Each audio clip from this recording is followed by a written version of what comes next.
마음이 편안해지는 시간, 별책룸입니다. 그런데 말입니다. 좋은 사람들과 함께 있어야 한다는 말은 60대 이후엔 반쪽짜리 진실에 불과하다. 더 중요한 질문은 누구를 멀리해야 하는가이기 때문이다. 이런 경험들이 있다.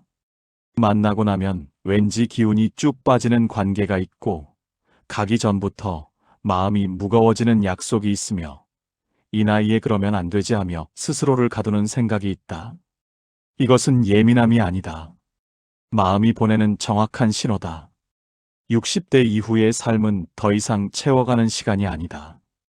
정리하고 덜어내고 진짜 소중한 것만 남기는 시간이다. 쌓아온 것들 중에서 무엇을 놓아야 하는지 아는 것. 그것이 인생의 후반부를 결정하는 가장 중요한 지혜다. 오늘은 세 가지를 살펴볼 것이다.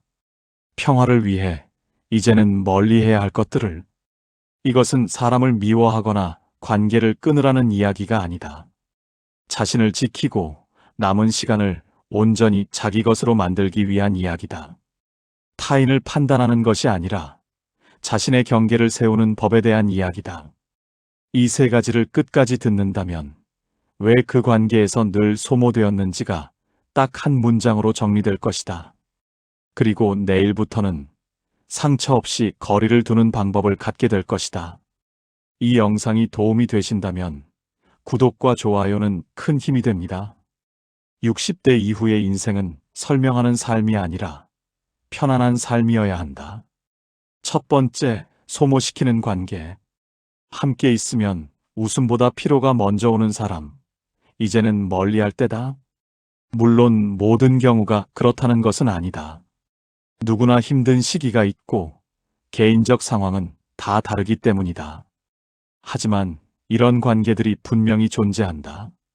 대화는 나누는데 이상하게 집에 돌아오면 머릿속이 복잡하고 마음 한구석이 무거워지는 관계. 아무리 생각해도 무엇이 문제인지 콕 집어 말할 수 없지만 그 사람과 시간을 보낸 후엔 어김없이 기운이 빠져 있는 관계. 어느 60대 중반의 사람에게 오랜 친구가 있었다.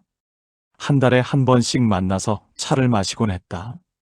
그 친구는 늘 너를 위해서 하는 말이야 라며 상대방의 선택들을 하나하나 평가했다. 그 옷은 내 나이엔 좀 그렇지 않아? 요즘 표정이 어두워 보여. 뭔가 잘못하고 있는 거 아니야? 그 취미는 너한테 안 어울려.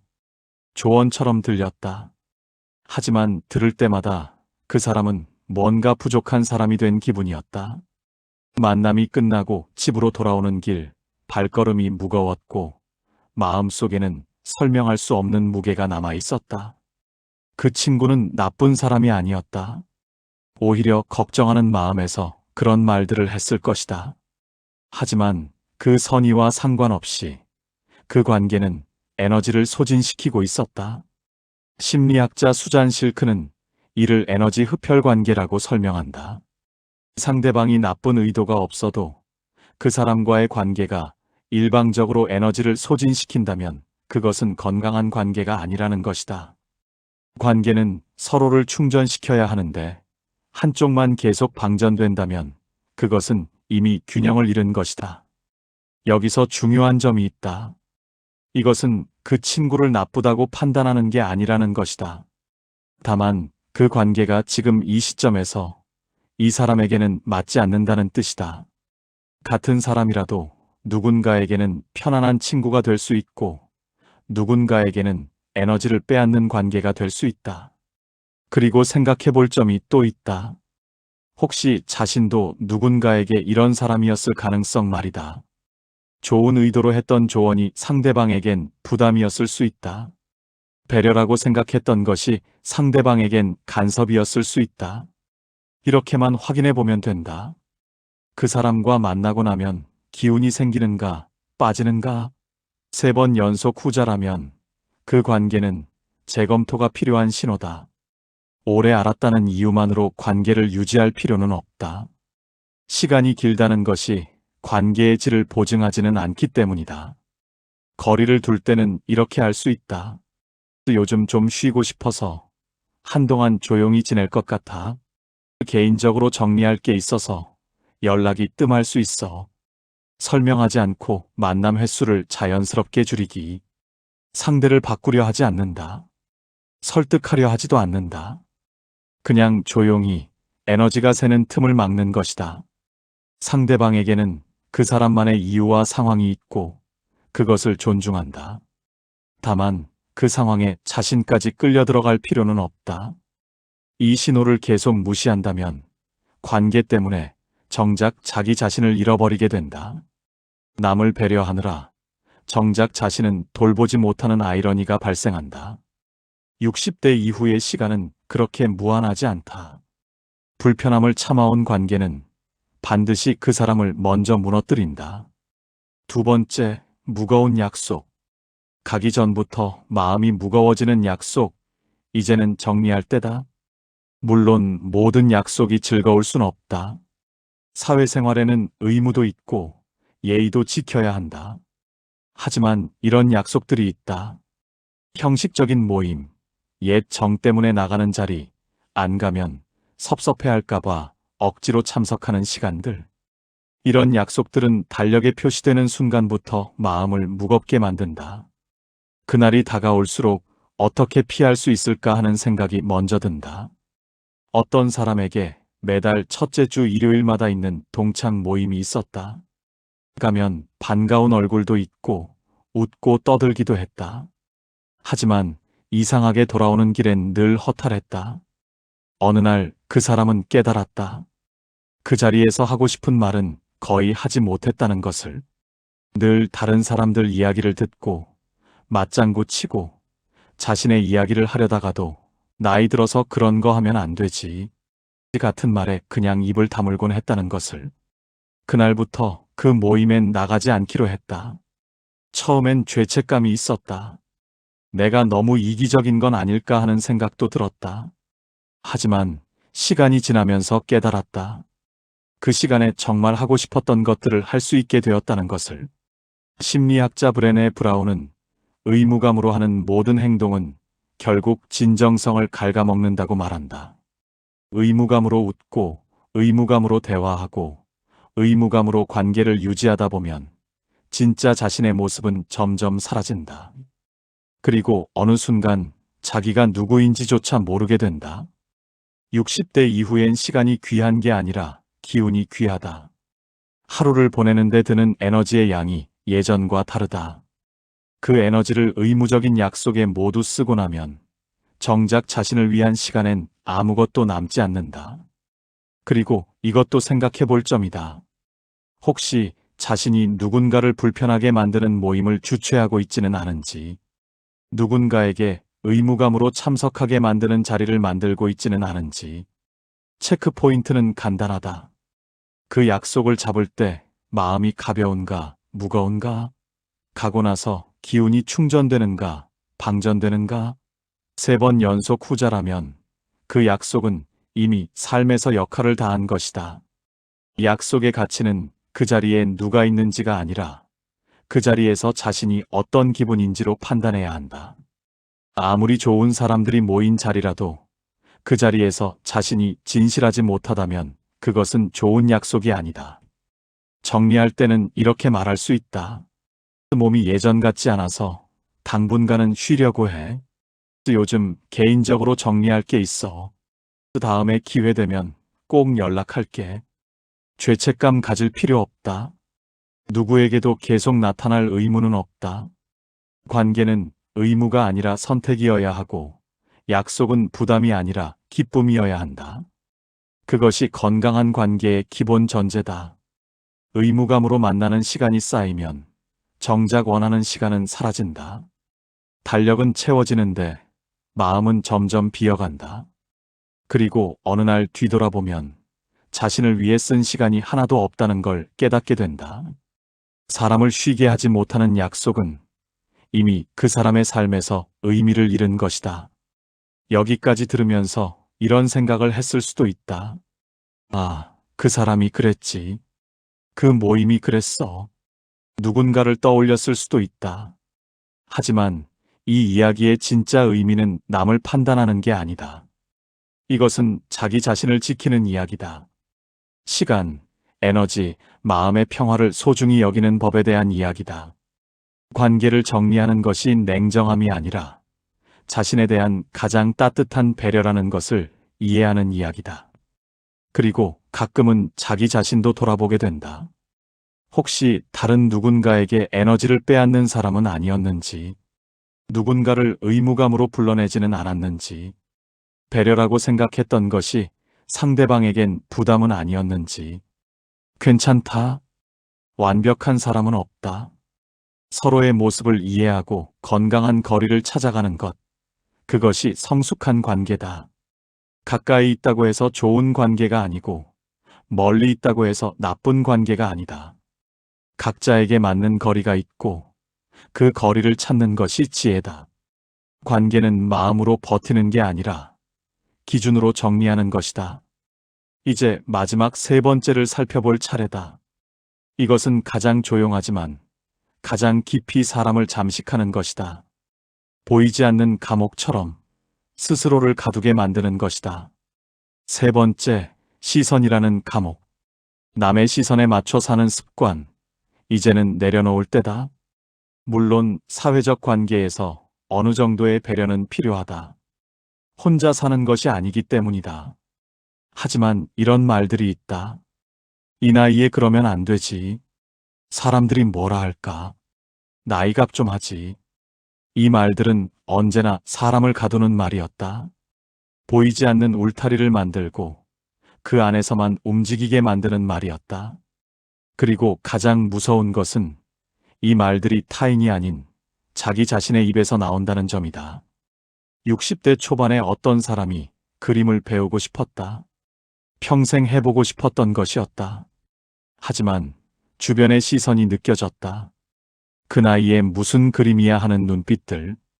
그리고 스스로도 지금 시작해서 뭐가 되겠어 하며 포기해버렸다. 그로부터 3년이 지난 어느 날 한 전시회에서 70대 작가의 그림을 봤다.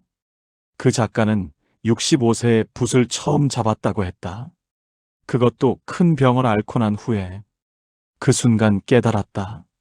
자신을 가로막은 것은 나이가 아니라 나이에 대한 생각이었다는 것을. 실제로 할 수 없어서가 아니라 할 수 없다고 믿어서였다는 것을. 그리고 그 믿음은 남들이 만든 것이 아니라 스스로 만든 것이었다는 것을. 심리학자 칼 융은 인생의 후반부는 자기 자신이 되는 시간이라고 했다. 남의 기대를 만족시키는 시간이 아니라 진짜 자신을 찾아가는 시간이라는 것이다. 전반부가 세상이 원하는 모습으로 살아가는 시간이었다면 후반부는 자신이 원하는 모습으로 살아가는 시간이어야 한다. 하지만 많은 사람들이 후반부에도 여전히 전반부의 방식으로 산다. 남들의 시선을 의식하고 남들의 기대에 부응하려 하고 남들이 정해놓은 나이에 맞는 행동의 틀 안에서만 움직인다. 그리고 생각해 볼 점이 있다. 혹시 자신도 다른 사람들에게 그런 시선을 보낸 적은 없는지, 그 나이에 무슨 연애야 같은 생각을 한 적은 없는지, 타인의 선택을 나이라는 잣대로 판단한 적은 없는지, 확인하는 법은 이것이다. 무언가를 하고 싶을 때 가장 먼저 떠오르는 생각이 무엇인가? 하고 싶다인가? 사람들이 뭐라 할까인가? 후자가 먼저 떠오른다면 아직 남의 시선 안에 갇혀 있는 것이다. 진짜 자유로운 삶은 남들의 허락을 구하지 않는 삶이다. 나이에 맞는 행동을 찾는 것이 아니라 자신에게 맞는 행동을 찾는 삶이다. 60대의 그림을 배워도 되고 70대의 춤을 배워도 되고 80대의 사랑을 해도 된다. 누가 뭐라 하든 그것은 그 사람의 생각일 뿐이다. 시선을 벗어날 때는 이렇게 생각하면 된다. 인생의 허락을 구할 사람은 아무도 없다. 나이는 숫자일 뿐 가능성을 재단하지 않는다. 누군가 뭐라 하면 그건 그 사람의 생각일 뿐이다. 남들의 말에 설명하려 들지 않는다. 선택을 정당화할 필요도 없다. 그냥 조용히 하고 싶은 것을 하면 된다. 설명이 필요한 삶은 이미 자유롭지 못한 삶이다. 사실 이 나이에가 문제가 아니다. 문제는 이 나이에라는 말로 스스로를 가두는 것이다. 나이는 핑계가 아니라 핑계를 만드는 도구다. 나이 때문에 안 돼가 아니라 나이를 이유로 안 하는 것이다. 진짜 이유는 두려움이고 나이는 그 두려움을 정당화하는 도구일 뿐이다. 남의 기대에 맞춰 살다 보면 정작 자신의 인생은 뒤로 미뤄지고 결국 사라진다. 살아온 시간은 길지만 자신답게 산 시간은 얼마 되지 않는다는 것을 깨닫게 된다. 그리고 그때는 이미 늦다. 나이 들어 가장 후회하는 것은 하지 않은 것들이 아니라 하지 못하게 막은 것들이다. 어떻게 시작할까? 자, 이제 구체적으로 어떻게 할지 이야기해 볼 차례다. 오늘부터 이렇게 할 수 있다. 첫 번째, 에너지 흐름 관찰하기. 일주일 동안 만나는 사람들, 가는 약속들을 적어본다. 그리고 각각에 대해 질문하는 것이다. 이 관계 후에 기운이 생기는가, 빠지는가? 3번 연속 빠진다면 그것은 정리 신호다. 이것은 냉정한 판단이 아니라 자신에 대한 정직한 관찰이다. 감정이 아니라 사실을 보는 것이다. 두 번째, 작은 거절부터 연습하기. 갑자기 모든 관계를 정리할 순 없다. 작은 것부터 시작한다. 오늘은 좀 피곤해서 다음에 볼게. 이번 모임은 빠질게. 거절이 익숙해지면 선택이 자유로워진다. 거절은 관계를 끊는 것이 아니라 관계의 주도권을 되찾는 것이다. 남이 정한 일정에 끌려다니는 것이 아니라 스스로 선택하는 것이다. 세 번째, 원하는 것 적어보기. 남의 시선을 벗어나려면 먼저 자신이 무엇을 원하는지 알아야 한다. 나이 생각하지 말고 지금 하고 싶은 게 뭐지? 이 질문에 답하는 연습을 한다. 처음엔 답이 나오지 않을 수도 있다. 너무 오랫동안 자신의 욕망을 억눌러 왔기 때문이다. 하지만 계속 질문하다 보면 점점 명확해진다. 네 번째, 하루 10분, 오롯한 시간. 멀리하는 것만큼 중요한 것이 채우는 것이다. 하루 10분이라도 온전히 자신만을 위한 시간을 만든다. 책을 읽든 산책을 하든 그냥 멍하니 앉아있든 그 시간이 쌓이면 중심이 잡힌다. 그 10분은 누구에게도 설명할 필요 없는 시간이다. 누구에게도 양보할 필요 없는 시간이다. 오직 자신만을 위한 자신만의 시간이다. 다섯 번째, 기준 세우기. 관계를 정리하는 기준을 명확히 한다. 만나고 나서 기운이 빠진다면 만남을 줄인다. 약속이 부담스럽다면 참석하지 않는다. 하고 싶은 것을 남들이 뭐라 한다면 남들의 말을 무시한다. 기준이 없으면 흔들린다. 기준이 있으면 흔들리지 않는다. 자신만의 기준을 세우고 그 기준을 지키는 것. 그것이 자신을 지키는 방법이다.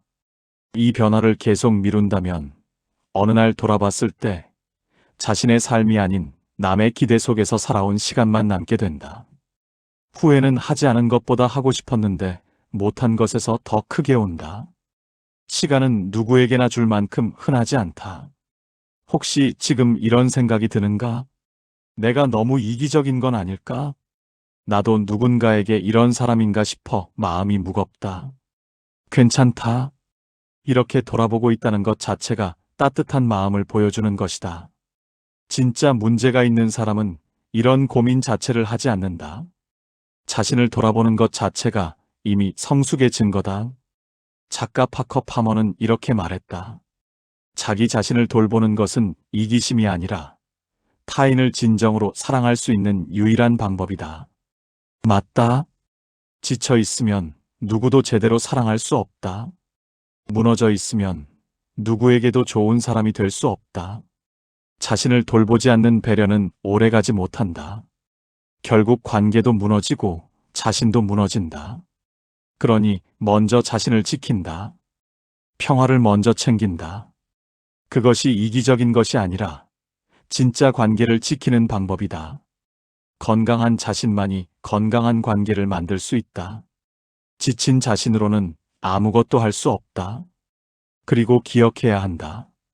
거리 조절은 관계를 끝내는 것이 아니라 건강하게 유지하는 방법이다. 모든 관계가 밀착해야 하는 것은 아니다. 적당한 거리에서 서로를 바라보는 것도 아름다운 관계다. 가까이 있다고 좋은 관계가 아니고 멀리 있다고 나쁜 관계가 아니다. 서로에게 맞는 거리가 있고 그 거리에서 편안함을 느낀다면 그것이 좋은 관계다. 지키려 애쓰다 지칠 때는 조용히 물러서도 괜찮다. 물러서는 것은 포기가 아니라 자신을 지키기 위한 마지막 배려다. 버티는 것이 항상 미덕은 아니다. 때로는 물러서는 것이 더 큰 용기다. 오늘 3가지를 살펴봤다. 소모시키는 관계, 무거운 약속, 시선이라는 감옥.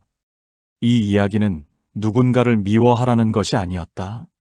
자신을 지키고 건강한 경계를 만들기 위한 작은 지혜였을 뿐이다. 타인을 판단하는 것이 아니라 자신의 삶을 되찾는 방법에 대한 이야기였다. 60대 이후의 삶은 더 이상 채워가는 시간이 아니다. 정리하고 덜어내고 진짜 소중한 것만 남기는 시간이다.